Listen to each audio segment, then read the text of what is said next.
ഗ്രഹനില ചിന്തനം എന്ന യൂട്യൂബ് ചാനലിൻ്റെ മറ്റൊരു അധ്യായത്തിലേക്ക് സ്വാഗതം. ഇന്നിവിടെ വിശകലനം ചെയ്യുന്നത് 6/7/1998 ജനിച്ചിട്ടുള്ള ഒരാളുടെ ഗ്രഹസ്ഥിതിയാണ്. അനിഴം നക്ഷത്രം, അനിഴം 1-ാം പാദം.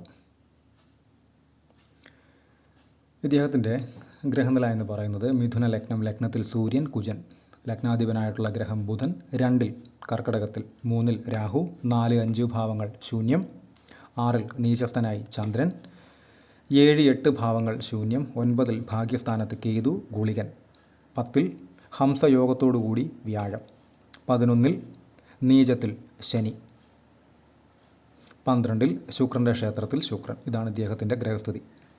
ആദ്യമേ തന്നെ പറയട്ടെ, സർക്കാർ വകുപ്പിൽ ജോലി ചെയ്യുന്ന ഒരാളുടെ ഗ്രഹസ്ഥിതി കൂടിയാണിത്. ലഗ്നാൽ 10-ൽ വ്യാഴം ഹംസയോഗത്തോടുകൂടി വളരെ നല്ല സർക്കാർ ജോലി സംബന്ധമായിട്ടുള്ള കാര്യങ്ങൾക്കൊക്കെ വളരെ നല്ല ഗുണാനുഭവങ്ങൾ കിട്ടുന്ന, താരതമ്യേന നേരത്തെയൊക്കെ ജോലി കിട്ടുന്ന ഒരവസ്ഥ ഇദ്ദേഹത്തിനുണ്ടാകും. അങ്ങനെ തന്നെയാണ് സംഭവിച്ചിട്ടുള്ളത്.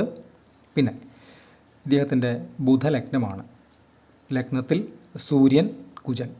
ലഗ്നത്തിൽ സൂര്യൻ, കുജൻ എന്ന് പറയുമ്പോൾ അത്തരം ആളുകൾക്ക് ഒരല്പം കടുംപിടുത്തം, വാശി സ്വഭാവങ്ങൾ കൂടുതലായിരിക്കും. ലഗ്നാധിപനായിട്ടുള്ള ഗ്രഹം 2-ൽ ബുധനാണ് നിൽക്കുന്നത്. അവിടേക്ക് രാഹുവിൻ്റെ ദൃഷ്ടിയുമുണ്ട്. അപ്പോൾ നേരത്തെ പറഞ്ഞ കടുംപിടുത്ത വാശി സ്വഭാവങ്ങൾക്ക് ഒരു ആക്കം കൂട്ടും. അല്പം വാശി, ഇദ്ദേഹം പറഞ്ഞതാണ്, ചിന്തിച്ചതാണ് ശരി എന്ന് പറയുന്ന ഒരു മൈൻഡ് സെറ്റ് ഇത്തരക്കാർക്ക് പൊതുവേ ഉണ്ടാകും. അത് നല്ല പൊസിഷനിലൊക്കെ മറ്റ് ഗ്രഹങ്ങളൊക്കെ നിൽക്കുന്നതുകൊണ്ടാണ് ചില ആളുകൾ വലിയ അഹങ്കാരമൊക്കെ കാണിക്കുന്ന, ഞാനാണ് ശരി അല്ലെങ്കിൽ ഞാനാണ് ലോകത്തിലെ ഏറ്റവും വലുത് എന്ന് ചിന്തിക്കുന്ന മോശാവസ്ഥകളിലൂടെയൊക്കെ മനസ്സിനെ കടത്തിവിടും. അതുകൊണ്ട് മോശാനുഭവങ്ങൾ മാത്രമേ അവർക്കുണ്ടാവുകയുമുള്ളൂ. സമാനമായിട്ടുള്ള വീഡിയോ കുറച്ച് ദിവസങ്ങൾക്ക് മുൻപേ ചെയ്തിരുന്നു. എൻ്റെ ദൂഷ്യവശങ്ങളെക്കുറിച്ചും വിശദമായി തന്നെ ആ വീഡിയോയിൽ പറഞ്ഞിട്ടുമുണ്ട്. ഇദ്ദേഹത്തിന് വിവാഹവും നടക്കുകയുണ്ടായി. പ്രണയവിവാഹമായിരുന്നു. നല്ല വിദ്യാസമ്പന്നയായിട്ടുള്ള, കാണാൻ ഭംഗിയുള്ള ഒരാളിനെ തന്നെയാണ് ഇദ്ദേഹം കല്യാണം കഴിച്ചിട്ടുള്ളത്. 7-ാം ഭാവാധിപനായിട്ടുള്ള ഗ്രഹവും ഇവിടെ വ്യാഴം തന്നെയാണ്. 1, 2, 3, 4, 5, 6, 7. 7-ാം ഭാവാധിപനായിട്ടുള്ള വ്യാഴം 10-ൽ ഹംസയോഗത്തോടു കൂടി തന്നെ നിൽക്കുന്നു. അതിലൊരു ചെറിയ നെഗറ്റീവ് ഉണ്ട്. ചെറിയ നെഗറ്റീവ് എന്ന് വെച്ചാൽ ഗുളികൻ നിൽക്കുന്നത് ഭാഗ്യസ്ഥാനം, പിതാവിൻ്റെ സ്ഥാനമായിട്ടുള്ള 9-ലാണ്. 9-ൽ നിൽക്കുന്ന ഗുളികൻ നിൽക്കുന്ന രാശിയിൽ നിന്നും 2-ലേക്കും 12-ലേക്കും ദൃഷ്ടിയും ചെയ്യുന്നുണ്ട്. അപ്പോൾ വിവാഹാധിപനിലേക്കും തൊഴിലിൻ്റെ അധിപനായിട്ടുള്ള ഗ്രഹത്തിലേക്കും, അതായത് വ്യാഴത്തിലേക്ക് ഗുളികൻ്റെ ഒരു ദൃഷ്ടിയുണ്ട്. അപ്പോൾ അത്തരം ആളുകൾക്ക് എന്തെങ്കിലും ചെറിയ തർക്കങ്ങൾ, അസ്വസ്ഥതകളൊക്കെ ഉണ്ടാകാനുള്ള ഒരു സാധ്യത ഉണ്ട്. അതുപോലെ തന്നെ ജോലി സംബന്ധമായിട്ട് സമയത്തിൽ കവിഞ്ഞ രീതിയിലുള്ള ജോലിയുടെ സ്വഭാവമോ, അല്ലെങ്കിൽ ദൂരെ കൂടുതലുള്ള ജോലിയുടെ സ്വഭാവമോ, അല്ലെങ്കിൽ ജോലി സംബന്ധമായി എന്തെങ്കിലും അസ്വസ്ഥതകളോ ഒക്കെ ഉണ്ടാകാനുള്ള ഒരു സാധ്യത ഇദ്ദേഹത്തിനുണ്ട്. അത് അദ്ദേഹം ഫേസ് ചെയ്യുന്നുമുണ്ട്. ഉറക്കമൊക്കെ പല സമയത്തും ഇദ്ദേഹത്തിന് വളരെ ദുർലഭമായിട്ട് മാത്രമാണ് ലഭിക്കാറ്. ആ ജോലിയുടെ സ്വഭാവം അങ്ങനെയാണ്. സർക്കാർ വകുപ്പിൽ തന്നെയാണ്. അതുപോലെ തന്നെ ഇദ്ദേഹത്തിന് ഏതെങ്കിലും തരത്തിൽ അച്ഛൻ്റെ തീരുമാനങ്ങളുമായി ബന്ധപ്പെട്ട് എന്തെങ്കിലുമൊക്കെ വിയോജിപ്പുകൾ ഉണ്ടാകാം. അതല്ല എങ്കിൽ അച്ഛനെടുക്കുന്ന തീരുമാനങ്ങളോട് എന്തെങ്കിലുമൊക്കെ നിലപാട് വ്യത്യാസങ്ങൾ ഉണ്ടാകാം. 9-ൽ ഭാഗ്യസ്ഥാനത്ത്, പിതാവിൻ്റെ സ്ഥാനത്ത് ഗുളികനുണ്ട്. അവിടെ കേതുവുണ്ട്. രാഹുവിൻ്റെ സ്വാഭാവിക ദൃഷ്ടിയുമുണ്ട്. അപ്പോൾ ഈ വിവാഹവുമായി ബന്ധപ്പെട്ടിട്ട് അല്പസ്വല്പം തർക്കങ്ങളും അല്ലെങ്കിൽ അസ്വസ്ഥതകളൊക്കെ അച്ഛനുമായി ബന്ധപ്പെട്ട് അദ്ദേഹത്തിന് അനുഭവിക്കേണ്ടി വന്നിരുന്നു. പക്ഷേ പിന്നീടത് നന്നായ രീതിയിൽ തന്നെയാണത് പര്യവസാനിച്ചത്.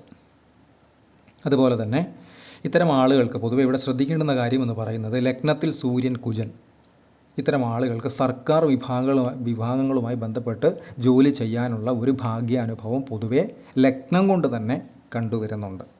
അവിടേക്ക് വ്യാഴം കൂടെ നല്ല രീതിയിൽ നിൽക്കുന്നു. അല്ലെങ്കിൽ 10-ൽ ഹംസയോഗത്തോട് ഗുളികൻ്റെ ദൃഷ്ടിയുണ്ട് എങ്കിൽ പോലും ഹംസയോഗത്തോടു കൂടി നിൽക്കുന്നു എന്ന് പറയുമ്പോൾ ഇത് രണ്ടും വളരെ ശുഭസൂചനയായിട്ടുള്ള ഗ്രഹങ്ങളുടെ പൊസിഷൻ തന്നെയാണ്. അപ്പോൾ താരതമ്യേന ഇദ്ദേഹത്തിന് ബുധദശ, അതായത് 2012 നവംബർ 6-ാം തീയതി തൊട്ട് ഇദ്ദേഹത്തിന് ബുധദശ തുടങ്ങുകയുണ്ടായി. ബുധൻ ലഗ്നാധിപൻ കൂടാണ്. അതേ ലഗ്നത്തിലാണ് സൂര്യനും കുജനും നിൽക്കുന്നത്. ലഗ്നാധിപനായിട്ടുള്ള ഗ്രഹം നിൽക്കുന്നത് ധനസ്ഥാനത്താണ്. അപ്പോൾ നല്ലൊരു ദശ കൂടെ കടന്നു വന്നപ്പോൾ അദ്ദേഹം ഉദ്ദേശിച്ച രീതിയിൽ കാര്യങ്ങൾ, ജോലി അല്ലെങ്കിൽ വിവാഹം പോലെയുള്ള കാര്യങ്ങളെല്ലാം പെട്ടെന്ന് നടക്കുകയുണ്ടായി. ഒരു നല്ല കലാകാരൻ കൂടിയാണ് ഇദ്ദേഹം എന്ന് എടുത്ത് പറയേണ്ടിയിരിക്കുന്നു. അത്യാവശ്യം ഷോർട്ട് ഫിലിംസ് പോലെയുള്ള കാര്യങ്ങളൊക്കെ ചെയ്യുന്ന ആളാണ്. നല്ല ഒരു പെർഫോമറാണ്. നെഗറ്റീവായിട്ടുള്ള റോൾസൊക്കെ കൈകാര്യം ചെയ്യാൻ പ്രത്യേകമായൊരു വൈഭവം അദ്ദേഹത്തിനുണ്ട്. അതും എടുത്തു പറയേണ്ടുന്ന ഒരു കാര്യം തന്നെയാണ്. അതുപോലെ തന്നെ ധനസ്ഥാനത്തേക്ക് വ്യാഴത്തിൻ്റെ ദൃഷ്ടിയുണ്ട്. 1, 2, 3, 4, 5. അതുകൊണ്ട് 2 ഗുണങ്ങളുണ്ട്. ഒന്ന്, ധനവരവ് എന്ന് പറയുന്ന ഒരു പ്രക്രിയ സുഗമമായി തന്നെ നടക്കും. 2, രാഹുവിൻ്റെ ദൃഷ്ടിയേറ്റ് നിൽക്കുന്ന ബുധൻ്റെ ദോഷത്തെ അല്ലെങ്കിൽ നെഗറ്റീവ്സിനെ കുറയ്ക്കാൻ വ്യാഴത്തിൻ്റെ ദൃഷ്ടി കൊണ്ട് സാധിക്കും. ഈ 2 കാര്യങ്ങളും അവിടെ വ്യാഴത്തെ കൊണ്ട് ചിന്തിക്കേണ്ടുന്ന കാര്യങ്ങൾ തന്നെയാണ്. അതുപോലെ തന്നെ 1, 2, 3, 4, 5, 6, 7, 8, 9 5, 7, 9 ഭാവങ്ങളിലേക്കാണ് വ്യാഴം നിൽക്കുന്ന രാശിയിൽ നിന്നും ദൃഷ്ടി ചെയ്യാറ്. ഇവിടെ നീചസ്ഥനായി നിൽക്കുന്ന ചന്ദ്രനിലേക്ക് വ്യാഴത്തിൻ്റെ ദൃഷ്ടിയുണ്ട്. അത് നീചം എന്ന് പറയുന്ന അവസ്ഥയുമായി ബന്ധപ്പെട്ടിട്ടുള്ള മോശാനുഭവങ്ങളെ കുറയ്ക്കുകയും ഗുണാനുഭവങ്ങളെ ഏറിയ പങ്കും കൂട്ടുകയും ചെയ്യും. അതല്ലാത്ത പക്ഷം നീചസ്ഥനായി നിൽക്കുന്ന ചന്ദ്രൻ മനസ്സ് സംബന്ധമായിട്ടുള്ള കാര്യങ്ങൾക്കൊക്കെ അല്പം മോശം തന്നെയാണ്. അവിടേക്ക് നിർഭാഗ്യവശാൽ ചില ഗ്രഹനിലയിൽ ഗുളികൻ്റെയോ രാഹുവിൻ്റെയോ ഒക്കെ ദൃഷ്ടി വന്നു കഴിഞ്ഞാൽ അത്തരക്കാർക്ക് ഡിപ്രഷൻ പോലെയുള്ള മെൻ്റൽ ഇമോഷൻസിനെ കൈകാര്യം ചെയ്യാൻ ബുദ്ധിമുട്ടുകൾ പോലെയുള്ള കാര്യങ്ങളൊക്കെ കാണിക്കുന്നുണ്ട്. ഇവിടെ ഭാഗ്യവശാൽ വ്യാഴം തന്നെയാണ് നീചസ്ഥനായി നിൽക്കുന്ന ചന്ദ്രനിലേക്ക് ദൃഷ്ടി ചെയ്യുന്നത്. അതുപോലെ തന്നെ ഇത്തരക്കാർക്ക് ഈ സർക്കാർ ജോലി എന്ന് പറയുന്നത് ഒരു ഭാഗ്യാനുഭവം തന്നെയാണ്. സർക്കാർ ജോലി എന്ന് പറയുമ്പോൾ ലഗ്നത്തിലെ സൂര്യൻ, ലഗ്നത്തിലെ കുജൻ, അതുപോലെ തന്നെ നേരത്തെ പറഞ്ഞതുപോലെ 10ാം ഭാവാധിപനായിട്ടുള്ള ഗ്രഹം ഹംസയോഗം കൊടുത്തുകൊണ്ട് തന്നെ നിൽക്കുന്നു. നേരത്തെ എൻ്റെ നെഗറ്റീവ്സിനെ കുറിച്ച് പറഞ്ഞു, ഗുളികൻ്റെ ദൃഷ്ടി ഏൽക്കുക വഴി ഉണ്ടാകുന്ന നെഗറ്റീവ്സിനെ കുറിച്ച് പറഞ്ഞു. അത് ഒഴിവാക്കി നിർത്തിക്കഴിഞ്ഞാൽ നല്ല അനുഭവങ്ങൾ തന്നെയാണ് ജോലി സംബന്ധമായിട്ട് അദ്ദേഹത്തിന് ഉണ്ടാവുക. വരുമാനം, സ്ഥിര വരുമാനമൊക്കെ ഉണ്ടാകും. 12ലാണ് ശുക്രൻ്റെ ക്ഷേത്രത്തിലാണ് ശുക്രൻ നിൽക്കുന്നത്. അതും പൊതുവെ നല്ലത് തന്നെയാണ്. ഇദ്ദേഹത്തിൻ്റെ ദശകളെന്ന് പറയുന്നത് ശനിദശയിലായിരുന്നു ജനനം. 2012 നവംബർ വരെ ശനി, അതിനുശേഷം ബുധദശ 2029 വരെ, അതിനുശേഷം കേതുവാണ്. കേതു ഇവിടെ ഗുളികനോടൊപ്പമാണ് നിൽക്കുന്നത്. കേതു ദശ പ്രത്യേകം ശ്രദ്ധിക്കേണ്ടിയിരിക്കുന്നു. ഗുളികനോടൊപ്പം നിൽക്കുന്ന കേതു എന്ന് പറയുമ്പോൾ അതർത്ഥം നല്ലതല്ല. രാഹുവിൻ്റെ സ്വാഭാവിക ദൃഷ്ടി അവിടേക്ക് ഉണ്ടാകും, അത് ഏത് ഗ്രഹനിലയിലും. പക്ഷേ ഗുളികൻ കേതു കോമ്പിനേഷൻ എന്ന് പറയുന്നത് ഒരു അത്ര നല്ലതല്ല. ആ സമയത്ത് പ്രത്യേകം ശ്രദ്ധിക്കേണ്ടതായിട്ടുള്ള കാര്യങ്ങളുണ്ട്. തട്ടലുകൾ, മുട്ടലുകൾ, വഴക്കുകൾ, കേസുകൾ, അപകടങ്ങൾ പോലെയുള്ള കാര്യങ്ങളെല്ലാം കേതുവിന് പൊതുവേ ഹേതു വേണ്ട എന്നൊരു ചൊല്ലുണ്ട്. അത് ഇത്തരം ഗ്രഹനിലയിലുള്ള ആളുകൾക്ക് അത് വളരെ പ്രസക്തവുമാണ്. അതിനു വേണ്ടുന്ന മുൻകരുതലുകൾ പ്രായോഗികമായി ചിന്തിച്ച് കൃത്യമായി തന്നെ പരിഹരിച്ചു പോകാൻ ശ്രമിക്കേണ്ടതാണ്. അതുപോലെ തന്നെ അതിനുശേഷം ശുക്രനാണ്. ശുക്രദശ 2056 വരെയുള്ള 20 കൊല്ലക്കാലമാണ്. 12ലെ ശുക്രനാണ്. ശുക്രൻ്റെ ക്ഷേത്രത്തിലാണ് ശുക്രൻ നിൽക്കുന്നത്, നല്ലത് തന്നെയാണ്. അതിനുശേഷം സൂര്യദശ, ലഗ്നത്തിലെ സൂര്യൻ.